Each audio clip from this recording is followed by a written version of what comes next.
Él es distinto, no tiene nada que ver con nadie. Además solo tiene imitadores, tiene imitadores, nunca... O sea, ¿a quién ha imitado Brando? James Dean iba a verle al rodaje, cuando él estaba haciendo Salvaje, a ver cómo era. Claro, James Dean sale de una arruga de Marlon Brando. Y él le decía siempre, dice, tienes que ser tú mismo, Newman, ¿no? Aunque Paul Newman ha llegado a una altura inconmensurable, pero Paul Newman nace de que existe Marlon Brando. Al parecer fue doble incluso, Marlon Brando. De hecho, el método nace porque existe Marlon Brando, si no, no existiría esa historia del método. Sí existiría, pero con otra sería gente. una cosa absurda que de la que nadie hablaría. Él habla más de que el Strasberg, de que era un cretino, vamos, que era un pobre diablo, que tampoco el método ese, que la que valía, ¿cómo se llama ella? Stella Adler. Stella Adler, que es la que realmente había conocido a Stanislavski y tal, y que realmente es la que aportaba al método. Stanislavski le lleva a una función en el Teatro de Arte de Moscú y tiene que echar el telón. Hubiera empezado 20 minutos después, que eso es lo que tenía, que nunca se sabe lo que va a ocurrir. El problema de Brando es eso, que era demasiado imprevisible destructivo y autodestructivo probablemente. Y por eso a lo mejor le gustaban las escenas en las que le pegaban, ¿no? El personaje... inmolarle en todas las películas. En todas le le dan. Lo matan o le pasan... Y además son unas palizas impresionantes. La paliza de Salvaje. La ley del silencio es tremendo. La jauría humana. La jauría humana es impresionante, la paliza. De una crueldad enorme. Aunque esta, al parecer, él rodaba imágenes de su torso latigado, ¿no? Que aquí no aparece. Aquí no se ve, no hay una separación del torso. Pero él fue más crudo en el como rodaje la hay en un todavía. tranvía llamado Deseo, por ejemplo, que el torso de la espalda es impresionante. Hay una cosa también que a mí me destaca, que me parece muy singular en Marlon Brando siempre, en casi todos los papeles. En este excepcionalmente, porque además representa un personaje totalmente amoral. La moral que incluso es una moralidad que el amor le sorprende, porque él no cuenta con ese accidente, es casi un accidente en su periplo vital. Pero en cualquier caso, todo el tiempo es un hombre de una profunda educación, nunca eleva el tono y se comporta de una manera, habla impecablemente, de una locuacidad, muy lento, muy despacio, nunca levanta el tono, nunca se excita por nada. Una vez pierde pero un poco el educadísimo. control, oriental, ¿verdad? Que es en Oriental, la cárcel, ¿verdad? cuando... También tiene que ver con lo del rostro impenetrable, ¿no? Es Cuando le oriental, pega al ayudante del sheriff, ¿no? Él tiene una manera de ser y de interpretar oriental. En todo caso, siempre ha sido muy orientalista. Bueno, él está obsesionado con ese tema, ¿no? Pero que lo lleva a la interpretación.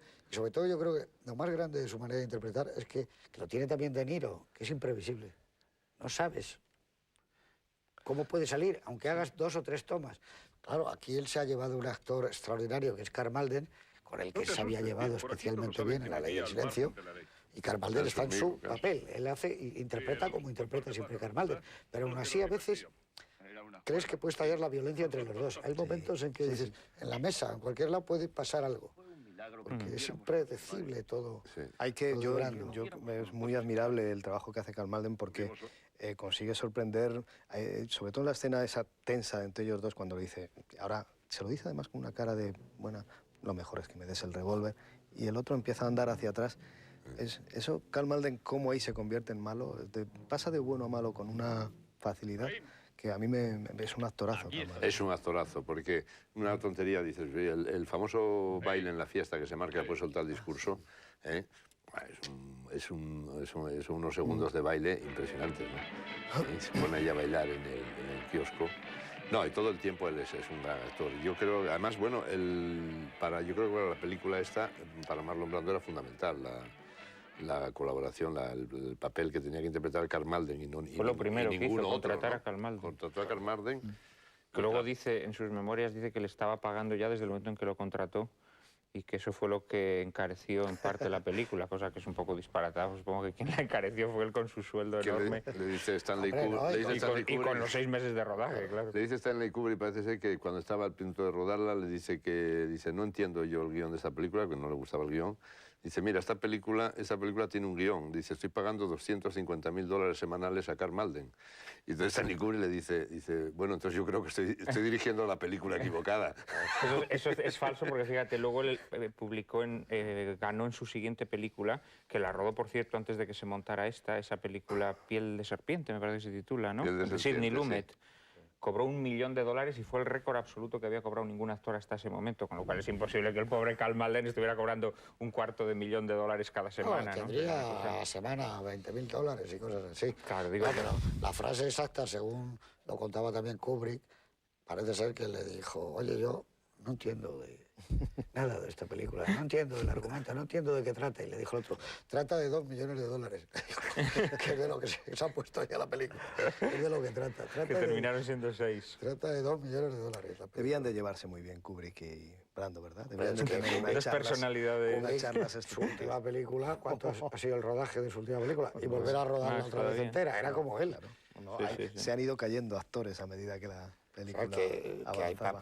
personajes que lo iban a haber hecho Harvey Keitel y lo ha hecho Sidney Pollack otra vez después de haberlos rodado. O sea, que eran iguales, ellos dos. Sí, eran dos. O sea, que, Probablemente en eso nadie gane a Kubrick. Probablemente Kubrick sea lo más maniático que haya. bueno, pero se encontró con otro maniático. Pues que Marlon Brando lo Imagínate. aderezaba con sus desfases, borracheras, juergas, etcétera, etcétera, con lo cual pues era todavía más disparatado.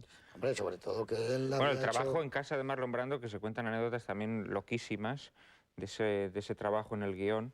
Por lo visto, Marlon Brando los obligaba a ir descalzos para que no les estropearan el suelo de la casa, suelo de tarima. madera de teca, ¿no? Su casa japonesa. Y luego Marlon Brando convocaba al trabajo tocando el gong, ¿no?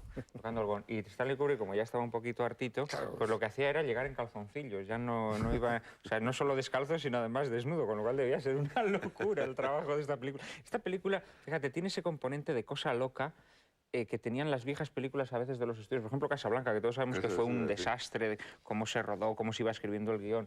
No, pues esta película tiene ese componente de desastre que de repente, zas, sale Eso una me recuerda cosa, lo de Casablanca, sí, en ese sentido una de cosa caos. milagrosa, y ¿no? de que se va Del caos improvisando. surge algo bello. Pero claro, que se si va tú improvisando. llegas y había gente con muchísimo talento, Stanley Kubrick, Calder Willingham, que es el que había escrito para Kubrick Senderos de Gloria. Senderos de Gloria, y claro, llega un momento y dice, ¡pum! Dice, no, el gong ya se acaba algo.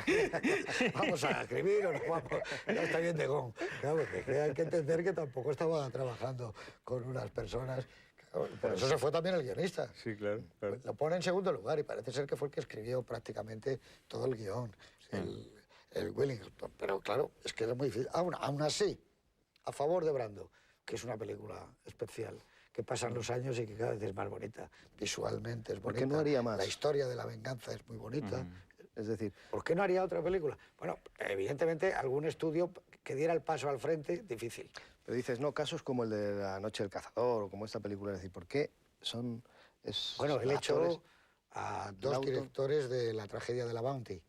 ¿Cómo se llama? Rebelión a bordo. Sí, Rebelión a bordo. Bien, ahí echó ni más ni menos que a Carol Reed. Ujú. Es el director del Tercer Hombre, ¿eh? Y que venía con un prestigio y él encantado que le dirigiera. Y lo echó. Y echó al guionista que era Ray Bradbury. Entonces se fueron ese equipo. Pero vino Lewis Milestone, que es el que había hecho Sin Novedad al Frente, y lo echó también. Y entonces Milestone dijo, mira, yo nunca he cobrado más dinero en mi vida y ya no voy a volver a trabajar. $400.000 de entonces. Haz lo que quieras y la diriges tú. Y él se sentó y la dirigió Brando. Pero no lo firma Brando. No quiso firmarla, pero la dirigió, que fue otra catástrofe. Pero película que también tiene cosas maravillosas. O sea, en esa película Rebelión a la salida de la Bounty, eso lo debió filmar Carol Reed, es una verdadera maravilla. Pero yo lo que quiero decir que Él, alguien ¿por con qué no da el paso? el olfato que se aprecia, que tiene para hacer películas, ¿cómo luego, no Dice, sé, yo voy a creo hacer que en una ese proceso película. Mi autodestructivo... programa del año es hacer una película con Marlon Brando y otra con Orson Welles. Para no tener problemas, ¿no? Pero, a vivir tranquilo. yo creo que los estudios tendrían miedo de Brando. No, bueno, Y él es el que Dios. tendría que haber dicho. Hombre, si llega alguien que te ha dado un Oscar como El Padrino y te empieza a plantear, como ha contado Coppola, los problemas en Apocalipsis, y ahora me afeito, vale, y ahora me echo el aceite, no quiero estar en la soga. Llega un momento que dices, oye, es que es muy difícil. Vamos a rodar algo. Al parecer en los estudios, en aquel momento, Marlon Brando era un ídolo de multitudes tal, de tal tamaño, que llegaron a decir, bueno, que haga lo que quiera. Y fue una de las películas más caras de la historia del cine. Para Porque entonces, pensaban que mucho. aún así iba a ser capaz de levantarla con su gancho. No fue capaz. Un western, Pero- $6 millones el año 59, es una locura, Es carísimo. o sea, un disparate. Bueno, ¿cuál es el plano de las 2 horas 20 minutos de película? Pues me ¿Qué quedaría con eliges? muchos, fíjate, cualquiera del desierto, cualquiera de la playa. Pero me voy a quedar con uno que alude a las cosas cotidianas y al mismo tiempo está tratado con un cierto humor, con mucha humanidad, que es un doble plano, digamos. Uno es cómo Karl Malden coge a la prostituta y se abalanza con ella en la cama, que es de una carnalidad y una sensualidad insólita para el cine de la época. La manosea mucho, se restriegan mucho. Y luego cómo huye de la habitación, que es maravilloso, y cómo ella le tira las botas. ¿Eh? Porque es- Le salva la vida. Es genial, Parece ¿no? de Y otra él, película. y él haciendo equilibrios por el tejado. Me parece una escena llena de humor. Qué curioso, porque no son botas, No, ni de- efectivamente. son zapatos como mocasines, parecen Sí, sebagos. sí, sí, sí. Es un plano como sacado de otro género, de espadachines. No, Sí, está- efectivamente, o de tiene una otro- vitalidad. O de un western como más lleno de humor tipo Veracruz. Efectivamente.